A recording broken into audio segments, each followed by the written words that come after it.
Hello friends, welcome back to my channel. 1 ತಿಂಗಳಿಗೆ ಖಾಲಿ ಆಗುವಂಥ ಗ್ಯಾಸು 3-4 ತಿಂಗಳಿಗೆ ಬರಬೇಕಾ?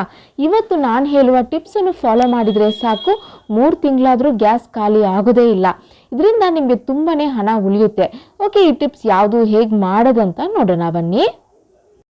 ಟಿಪ್ ನಂಬರ್ 1, ಯಾವಾಗಲೂ ಅಗಲವಾಗಿರುವಂಥ ಪಾತ್ರೆ, ಎತ್ತರ ಕಮ್ಮಿ ಇರೋದು, ಹಾಗೆಯೇ ಕಾಪರ್ ಬಾಟಮ್ ಇರೋವಂಥ ಪಾತ್ರೆನ ಯೂಸ್ ಮಾಡಿ.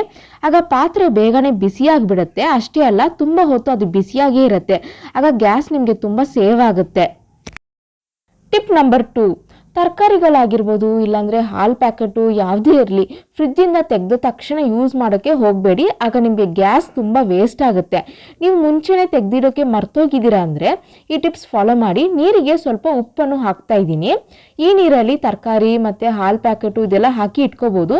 ಈ ರೀತಿ ಹಾಕಿ ಇಟ್ಕೊಂಡ್ರೆ ಅದರ ಕೂಲಿಂಗ್ ನಿಮಗೆ ಕಮ್ಮಿ ಆಗುತ್ತೆ. ಆಗ ನಿಮಗೆ ಗ್ಯಾಸು ವೇಸ್ಟ್ ಆಗಲ್ಲ. ಟಿಪ್ ನಂಬರ್ 3, ಸ್ಟವ್ನಲ್ಲಿ ಯಾವುದೇ ಪಾತ್ರೆನ ಇಡುವಾಗ ಚೆನ್ನಾಗಿ ಒಣಗಿದೆಯಾ ಇಲ್ವಾ ಅಂತ ಫಸ್ಟ್ ನೀವು ನೋಡ್ಕೋಬೇಕು. ಯಾಕಂದರೆ ಈ ರೀತಿ ನೀರು ಇರೋ ಪಾತ್ರೆನ ಇಟ್ಬಿಟ್ರೆ ಅದು ಡ್ರೈ ಆಗೋದಕ್ಕೇ ತುಂಬ ಗ್ಯಾಸ್ ನಿಮಗೆ ವೇಸ್ಟ್ ಆಗಿಬಿಡತ್ತೆ. ಟಿಪ್ ನಂಬರ್ 4, ಸ್ಟವ್ ಕ್ಲೀನ್ ಮಾಡುವಾಗ ಆ ಬರ್ನರ್ ಒಳಗಡೆ ಏನಾದರೂ ಸ್ವಲ್ಪ ನೀರು ಹೋದ್ರೂ ಅದರಲ್ಲಿ ಸರಿಯಾಗಿ ಬೆಂಕಿ ಅಥವಾ ಫ್ಲೇಮ್ ಏನಿದೆ ಅದು ಸರಿಯಾಗಿ ಬರೋಲ್ಲ, ಬಿಟ್ಬಿಟ್ಟು ಬರ್ತಾ ಇರುತ್ತೆ. ಅದಕ್ಕೆ ಸ್ಟವ್ ಕ್ಲೀನ್ ಮಾಡೋಕ್ಕೆ ಮುಂಚೆ ಆ ಬರ್ನರ್ ಮೇಲ್ಗಡೆ ಒಂದು ಚಿಕ್ಕ ಬೋಲ್ ಇಲ್ಲಾಂದರೆ ತೆಂಗಿನಕಾಯಿ ಚಿಪ್ಪನ್ನು ಕೂಡ ಇಟ್ಕೋಬೋದು. ಈ ರೀತಿ ಇಟ್ಕೊಂಡ್ರೆ ಬರ್ನರ್ ಒಳಗಡೆ ನೀರು ಹೋಗೋದೇ ಇಲ್ಲ. ಆಗ ನಿಮಗೆ ಫ್ಲೇಮ್ ಕೂಡ ಚೆನ್ನಾಗಿ ಬರುತ್ತೆ. ಟಿಪ್ ನಂಬರ್ 5, ಬರ್ನರ್ ಮೇಲೆ ಈ ರೀತಿ ಚಿಕ್ಕ ಚಿಕ್ಕ ಹೋಲ್ಸ್ ಇರುತ್ತೆ ನೋಡಿ, ಅದರ ಒಳಗಡೆ ಫುಡ್ ಪಾರ್ಟಿಕಲ್ಸ್ ಇಲ್ಲಾಂದರೆ ಡಸ್ಟ್ ಏನಾದರೂ ಹೋಗ್ಬಿಟ್ರೆ ಅದು ಬ್ಲಾಕೇಜ್ ಆಗಿಬಿಟ್ಟು ಸರಿಯಾಗಿ ಫ್ಲೇಮ್ ಬರಲ್ಲ ನಿಮಗೆ. ಆಗ ತುಂಬ ಗ್ಯಾಸ್ ವೇಸ್ಟ್ ಆಗುತ್ತೆ.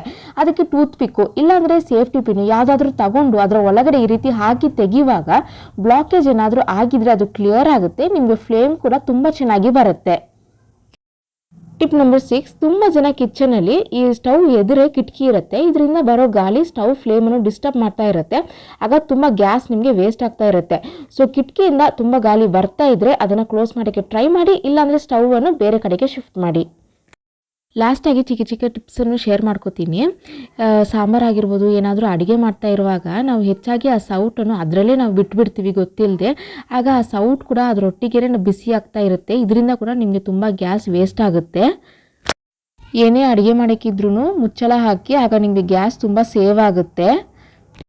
ಓಕೆ ಫ್ರೆಂಡ್ಸ್, ಇವತ್ತು ನಾನು ಹೇಳಿದ ಟಿಪ್ಸಲ್ಲಿ ನಿಮಗೆ ಯಾವುದು ಇಷ್ಟ ಆಯಿತು, ನೀವು ಯಾವುದು ಫಾಲೋ ಮಾಡ್ತೀರಾ ಅಂತ ನನಗೆ ಕಮೆಂಟ್ ಮಾಡಿ. ವಿಡಿಯೋ ಇಷ್ಟ ಆಗಿದ್ರೆ ಒಂದು ಲೈಕ್ ಕೊಡಿ, ನಿಮ್ಮ ಫ್ರೆಂಡ್ಸ್ ಆ್ಯಂಡ್ ಫ್ಯಾಮಿಲಿಗೆ ಶೇರ್ ಮಾಡಿ. ನಮ್ಮ ಚಾನಲ್ನ ಸಬ್ಸ್ಕ್ರೈಬ್ ಆಗೋಕ್ಕೆ ಮರಿಬೇಡಿ.